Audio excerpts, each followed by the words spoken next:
এইখন হ'ল গোৱাৰ ট্ৰেডিশ্যনেল থালি। এইজন হ'ল ধ্ৰুৱ, আপোনালোকৰ ধ্ৰুৱ। আছোঁ গোৱাত, ব'লক ভিডিঅ'টো লাষ্টলৈকে চাই থাকিব। আপোনালোকক দেখাইছোঁ মোৰ গোৱা ছিৰিজটো। তো এইটো প্ৰথমটো ভিডিঅ' আৰু দেখাই আছোঁ ইয়াৰে নাইট লাইফ আৰু দিনৰ ধুনীয়া ধুনীয়া জেগাবিলাক আপোনালোকতো দেখামেই। তো আৰু দেখাম ট্ৰেডিশ্যনেল গোৱাৰ ফুড। ইয়াৰে মাছ খালোঁ, স্কুইড খালোঁ, লগতে খালোঁ ক্লেমছ, বিৰাট টেষ্টি আছিলে সাগৰীয় মাছ। গোৱাৰ ট্ৰেডিশ্যনেল ফুডবিলাক আপোনালোকক দেখাম। তো ভিডিঅ'টো একদম লাষ্টলৈকে চাই থাকিব। তো ৰাতিপুৱা 5:30 বজাতে আহি গ'ল স্মাৰ্টো কেব। যোৱাকালিতে বুক কৰি থৈ দিছিলোঁ। বহুত কমফৰ্টেবল ৰাইড এওঁলোকে প্ৰভাইড কৰে গোটেই গুৱাহাটীত, লগতে এয়াৰপৰ্টৰ ৰাইডবিলাকো এওঁলোকে প্ৰভাইড কৰে। আপোনালোকে ডিছক্ৰিপশ্যন চেক কৰিব, ডিটেইলছ পাই যাব। আহি পালোঁ এয়াৰপৰ্ট। আপোনালোকৰ ভাই গৈ আছে গোৱা, পুৰা এনজয় কৰিম আৰু আপোনালোকক মজা মজা ব্লগ দেখাম আৰু বহুত বেছি এক্সাইটেড, মানে কি ক'ম আৰু। দাদাক লগ পাই গ'লো, দাদাৰ লগতে গৈ আছে আমাৰ মেইন মানুহ, ভালকৈ চিনাকি কৰাই দি আছোঁ বাৰু পিছত একদম বঢ়িয়াকৈ। তো একদম এক্সাইটেড দাদা, একদম পুৰা জছত আৰু একদম বহুত দিন পিছত ওলাই আহিছোঁ। এই বঢ়িয়া বঢ়িয়া। তো আমি দুজনে গৈ আছোঁ আৰু এতিয়া এয়াৰপৰ্টৰ ভিতৰত সঁচাকৈ চেক ইন হৈ গ'ল। তো মই ইমানেই বেছি এক্সাইটেড কাৰণ মোৰ হ'ব গৈছে প্ৰথমবাৰ ফ্লাইট, মানে আজিলৈকে মই ফ্লাইটত উঠা নাই। তো প্ৰথম ফ্লাইটৰ এক্সপিৰিয়েঞ্চটো হয়তো প্ৰথমবাৰৰ বাবে এয়াৰপৰ্টত সঁচাকৈ কৈছোঁ বিৰাট মজা এটা এক্সপিৰিয়েঞ্চ। আপোনালোকে হয়তো মোৰ মুখখন দেখি পেলাই গমেই পাই গৈছে মই কিমানে বেছি এক্সাইটেড। চিৰিয়াছলি কৈছোঁ গাইজ, প্ৰথমবাৰ যিহেতু উঠি আছোঁ, হয়তো আপোনালোকে এইটো ফিল কৰিব পাৰে। তো মানে এক্সাইটমেণ্ট লেভেল বাঢ়ি গৈ আছে যিমানে মই ফ্লাইটখনৰ ভিতৰৰ ফালে গৈ আছোঁ, আৰু ডাইৰেক্ট পাই গৈছোঁ উইণ্ড'জ। আপোনালোকৰ প্ৰথম ফ্লাইটখনৰ কথা মনত পৰিছেনে? কমেণ্ট কৰি জনাই দিব কেনেকুৱা এক্সপিৰিয়েঞ্চ আছিলে। তো মোৰ প্ৰথম ফ্লাইটটো বলক এতিয়া ৰেডি হৈ গ'ল ফ্লাইট, এতিয়া উৰা মাৰিলে লাহেকৈ, আৰু এয়া একদম আকাশৰ মাজত মানে গৈ আছোঁ, আকাশৰ ওপৰত। তো বলক, আৰু অকণমান সময়ৰ ভিতৰতে আহি পালে একদম মেঘৰ কাষ ফ্লাইটখন, আৰু ইয়াত তলত দেখিবলৈ পাইছে ব্ৰহ্মপুত্ৰ নদীটো ভালকৈ দেখিবলৈ পোৱা নাই। বহুত বেছি ধুনীয়া লাগিছে, মানে মই যিটো ফিল কৰিছোঁ হয়তো আপোনালোকে এইটো ফিল কৰিছিলে যেতিয়া প্ৰথমবাৰ ফ্লাইটত উঠিছিলে। আৰু এয়া হ'ল ফ্লাইটৰ খানা। তো খালোঁ, বহুত বেছি মজা আছিলে, লগতে খালোঁ চেণ্ডউইচ।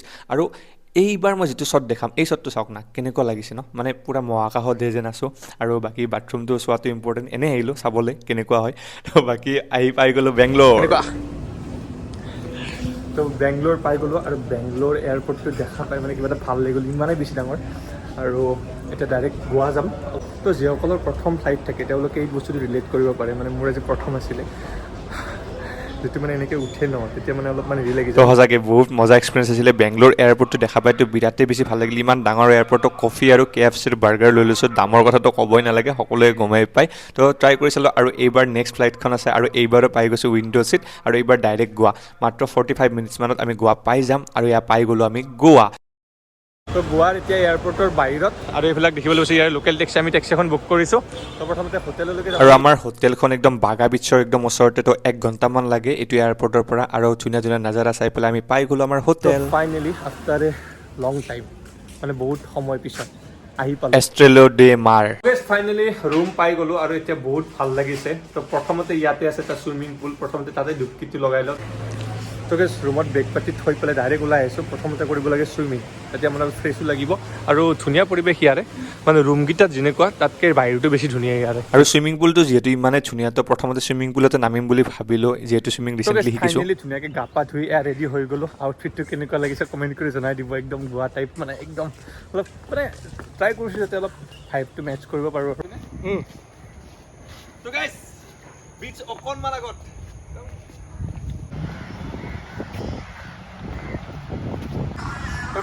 সাগৰৰ পৰা বতাহ, প্ৰথমটি বতাহ যাকে মোক চুই গ'ল। আৰু ফ্লাইট যেনেকৈ প্ৰথমবাৰ আছিল, সাগৰ প্ৰথমবাৰ দেখিছোঁ। বাকী সঁচাকৈ বহুতেই বেছি ধুনীয়া লাগিছে। বেলি অস্ত যোৱা দেখিলোঁ সাগৰত, আৰু সেইটো বহুতেই বেছি ধুনীয়া আছিলে। চিৰিয়াছলি মই বহুত লাকি যে বেলিটো ৰৈ আছিল মোৰ কাৰণে, মই আহি পাইছোঁ, বেলিটো অস্ত গৈছে।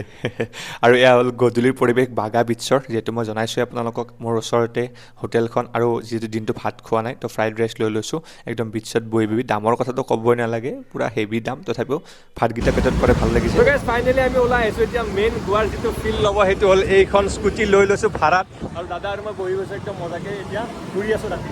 স্কুটিখন লৈ অনাই বনাই ঘূৰি ঘূৰি টিট'ছ লেণ্ডত আহি গৈছোঁ, আৰু এইটো হ'ল টিট'ছ লেণ্ড ফেমাছ, হয়তো আপোনালোকে জানেই এইটো লেণ্ডৰ কথা। বিভিন্ন জেগাৰ পৰা পৰ্যটকবিলাক আহি পেলাই ইয়াতে পূৰা পাৰ্টি কৰে, এনজয় কৰে ফেমিলি ফ্ৰেণ্ডছৰ লগত। ভালেই লাগিছে বাৰু, বাট ইমানো যিমান এক্সপেক্ট কৰিছিলোঁ সিমানো একো নাই। আৰু এইটো হ'ল গোৱাৰ বাগা বিচৰ একদম ৰাতিৰ পৰিৱেশ, গোটেই বস্তু দেখুৱাটো পচিবল নহয়। কালি লগ পাই আছোঁ একদম মৰ্ণিং। Good morning. আৰু মোৰ আউটফিটটো কেনেকুৱা লাগিছে কমেণ্ট কৰি জনাই দিব। ট্ৰাই কৰিছোঁ অকণমান গোৱাৰ লগত মেটচ কৰিব আৰু আমাৰ স্কুটি বাহিৰত ৰেডি হৈ গৈছে। এটা বস্তু ভাল 400 টকা আপুনি দিয়ক আৰু স্কুটিখন দিনটোৰ কাৰণে লৈ গুচি যাওক, টেনশ্যন নাই, য'তে ত'তে ঘূৰি থাকক। আৰু গোৱাত এনেকৈ ঘূৰিবৰ কাৰণে আহে মানুহবিলাক। আৰু আমি ডাইৰেক্ট আহি গ'লোঁ ফৰ্ট আগোডা। তো আগোডা ফৰ্ট হয়তো আপোনালোকে ইয়াতে আহিছে আৰু ইয়াতে বহুত মানুহ মানে সোমাই মোৰ ভাল লাগি গৈছে। আৰু ইয়াতে শ্বুট হৈছিলে তিল চাটাই মুভিখনৰ কিছুমান। আৰু তাৰপিছত আহি গ'লোঁ পৰ্তুগীজ ষ্ট্ৰীট বুলি এই জাগাটোত। ভাল লাগে, ৱালবিলাকৰ কালাৰবিলাক বেলেগ বেলেগ। এটা ৰিল বনাইছোঁ, এতিয়া ইনষ্টাগ্ৰামত গৈ পেলাই চেক কৰি ল'ব, ডেছক্ৰিপশ্যনত লিংক থাকিব। আৰু তাৰপিছত আহি গ'লোঁ স্পাইচ গোৱা বুলি এখন ৰেষ্টুৰেণ্টলৈকে। দাদা এজনে ৰেকমেণ্ড কৰিছিলে ইয়াৰে ট্ৰেডিশ্যনেল মানে গোৱান ফুড ট্ৰাই কৰিব। মেনুখন চাই আছোঁ তো পূৰা কনফিউজ, ইমান ধুনীয়া ধুনীয়া আইটেমবিলাক আছে। আৰু এইবিলাক হ'ল গোৱাৰ ট্ৰেডিশ্যনেল মাছ, মানে সাগৰীয় মাছ, আৰু ইয়াতে এভেইলেবল বহুতখিনি। কিংফিছ আৰু প্ৰথমতে থালিখন দেখাই দিওঁ আপোনালোকক। Fry fish pomfret prawns curry dry prawns kismur clam sukha sol kadhi vegetable item salad sweet dish rice extra fish bangda masala fry আৰু এইফালে আছে কিংফিছ। ইয়াৰে কিংফিছ ভেৰি ফেমাছ, গোৱাৰ মেইন ফিছ বুলিয়ে ক'ব লাগিব। আৰু এইফালে পম্পলেট আছে, তো বলক এতিয়া খাওঁ। ধুনীয়া লাগি আছে, দেখাতে কেনেকুৱা মজা লাগি আছে। আৰু এইটো হ'ল একদম সৰু সৰু যিটো মিছা মাছ, সেইটো তাতে চাটনি টাইপৰ এনেকৈ ফ্ৰাই কৰি পেলাই বনাইছে। বিৰাটেই বেছি টেষ্টি আছিলে এইটো, মানে কি ক'ম আৰু। তো এনেকুৱা দুবাটিমান খাব মন গৈছে। আৰু ভাতটো লৈ লৈছোঁ। আৰু ইয়াতে দাইল নাখায় গাইছ, এইটো কাৰীটো খায়। তো দাইল টাইপেই আৰু, কিন্তু অকণমান টেঙা টাইপ থাকে। আৰু ইয়াতে কি কি থাকে মই দেখাই আছোঁ। তো ধুনীয়া, প্ৰথম বাইটটো লৈ ভালেই লাগিলে। শ্লাইটলি অকণমান টেঙা টাইপৰ টেষ্ট এটা আহে আৰু। বাকী এইটো হ'ল ইয়াৰে মেইন কাৰী আৰু তাৰপিছত ইয়াতে মানে দিয়া আছে মিছা মাছ। তো দেখিবলৈ পাইছে মিছা মাছ দিয়া থাকে। তো মেইনলি যিহেতু গোৱা মাছৰ কাৰণে ফেমাছ, মাছ খাবলৈকে মানুহ আহে বা ইয়াৰে লোকেল মানুহখিনিয়ে খায়।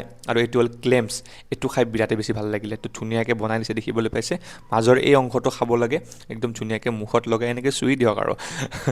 তো ক্লেমছ খালোঁ, নতুন নতুন, এইটো খাই পোৱা নাছিলোঁ মানে আগতে। আৰু বেলেগ বেলেগো দেখাই আছোঁ আপোনালোকক, দেখিবলৈ পাইছে পূৰা চাফা কৰি দিছোঁ খাই পেলাই। তো মজা আছিলে, বহুত টেষ্টি আছিলে। অকণমান এক্সটিক ফ্লেভাৰ পাইছোঁ, মানে অকণমান যিটো মানে হাৰ্ড ফ্লেভাৰ আৰু। তো আৰু এইফালে আছিলে এইটো হজম হোৱাৰ বাবে খায় আৰু। আমি যেনেকৈ দৈ খাওঁ বা কিবা খাওঁ বেলেগ নৰসিংহৰ আঞ্জা টাইপ, তো ইয়াৰে এইটো ট্ৰেডিশ্যনেল হজম হোৱা বস্তু আৰু। সেনেকৈ এক্সপ্লেইন কৰি দিছোঁ আপোনালোকক। বাকী বেলেগ বেলেগ চাটনিবিলাকো আছে, এয়া মূলাৰ কিবা মূলা চাটনি আছে, বাকী চালাড আছে, এইবিলাকো দেখাই দিছোঁ। কিন্তু মই এক্সাইটেড হৈ আছোঁ একদম মাছ খাবৰ কাৰণে। ইয়াৰে এইটো মাছ মানে মিছা মাছৰ এই ডিছটো বিৰাটেই বেছি ভাল লাগিলে। আপোনালোকে কোনে কোনে খাই পাইছে ইয়াতে আহি পেলাই কমেণ্ট কৰি জনাই দিব। একদম সৰু সৰু মিছা মাছটো আৰু ডাইৰেক্ট ফ্ৰাই কৰি দিয়ে। তো বিৰাট টেষ্টি লাগে চিৰিয়াছলি। আৰু তাৰপিছত খালোঁ ইয়াত এটা মাছটোৰ নামটো পাহৰি গ'লোঁ, বিৰাটেই টেষ্টি আছিলে। পূৰা ওপৰত মছলাদাৰ, মানে মছলা লাগি আছে ওপৰত, ধুনীয়াকৈ ফ্ৰাই কৰি পেলাই দিছে। আৰু টেষ্টৰ ফালৰ পৰা ক'ব গ'লে সাগৰীয় টেষ্টটোতো আছেই বাৰু, মই নতুন টেষ্ট ফিল কৰিছোঁ। এনেই নৰ্মেল মাছেই আৰু তাৰপিছত ট্ৰাই কৰিলোঁ হ'ল পম্পলেট। এয়া দেখিবলৈ পাইছে ফ্ৰাই পম্পলেট, টেষ্টি আছিলে বাৰু। এইটো বিৰাটেই টেষ্টি আছিলে, খাই পূৰা ক্ৰাঞ্চি ক্ৰিস্পিনেছটো আহি যায়। আৰু ওপৰৰ যিটো মানে লেয়াৰৰ কাৰণে পম্পলেট, সাগৰীয় পম্পলেট। তো দেখিবলৈ পাইছে, আপোনালোকে খাই পাইছেনে নাই যেতিয়া গোৱাত আহিছিলে। এইটোতো চব ডিছতে মানে য'ত খাই গোৱাৰ ট্ৰেডিশ্যনেল থালি আপোনালোকে পম্পলেট পাই যাব। আৰু তাৰপিছত খালোঁ কিংফিছ, ইয়াৰ ভেৰি ফেমাছ। কিন্তু মাছটোৰ ইমান টেষ্ট নাছিলে বাৰু। বাকী দেখিবলৈ পাইছে ইয়াৰে ষ্ট্ৰাকচাৰটো অলপ বেলেগ হয়, দেখিবলৈ পাইছে। তো হাৰ্ড পনীৰ টাইপৰ ষ্ট্ৰাকচাৰটো, বাট ফ্লেভাৰটো মাছৰ আহে।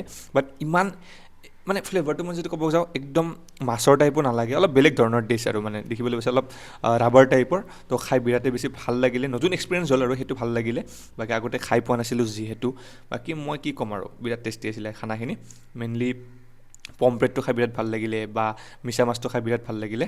আৰু কিংফিছটো খাই ভাল লাগিলে। এইটো কিংফিছ বুলি কয়, বহুত ডাঙৰ ডাঙৰ চাইজৰ। আপোনালোকে গোৱাৰ চব জেগাতে পাই যাব, যিবিলাক ট্ৰেডিশ্যনেল ৰেষ্টুৰেণ্ট আছে কিংফিছ সকলোতে এভেইলেবল। তো আপোনালোকে ট্ৰাই কৰিব যদি আহে। হৈ গ'ল আৰু খাই বঢ়িয়া পালোঁ। আজি মানে 5-6বিধ মান মাছ খালোঁ। আৰু এতিয়া মুখখনো মাছ মাছ লাগি আছে, বহুত টেষ্টি আছিলে। বিশেষকৈ যিটো হ'ল পম্পলেট আছিলে, আৰু বেলেগ এটা মাছ আছিলে, নামটো মই পাহৰি থাকিলোঁ। ক্লেমছ খালোঁ, লগতে খালোঁ কিংফিছ গোৱাৰ যিটো এটা ট্ৰেডিশ্যনেল মাছ বুলি ক'ব পাৰি, বহুত এভেইলেবল ইয়াতে। তো ৰেকমেণ্ড কৰিছিলে দাদা এজনে, এইখন আহিছিলোঁ অলপ দূৰত হৈ গ'ল। আৰু খাই বৈ হোটেল আহি গ'লোঁ, আৰু বেলেগনো কি দেখাম। ইয়াতে কেৱল বিচ, সাগৰ আৰু সেয়াই আৰু। বাকী আপোনালোকক দেখাই দিছোঁ এইটো ডিয়াৰ জিন্দগী শ্বুটিং হোৱা জেগাটো, একদম নাৰিকলৰ মাজে মাজে। বাকী নেক্সট কালি লগ পাম, বাই বাই।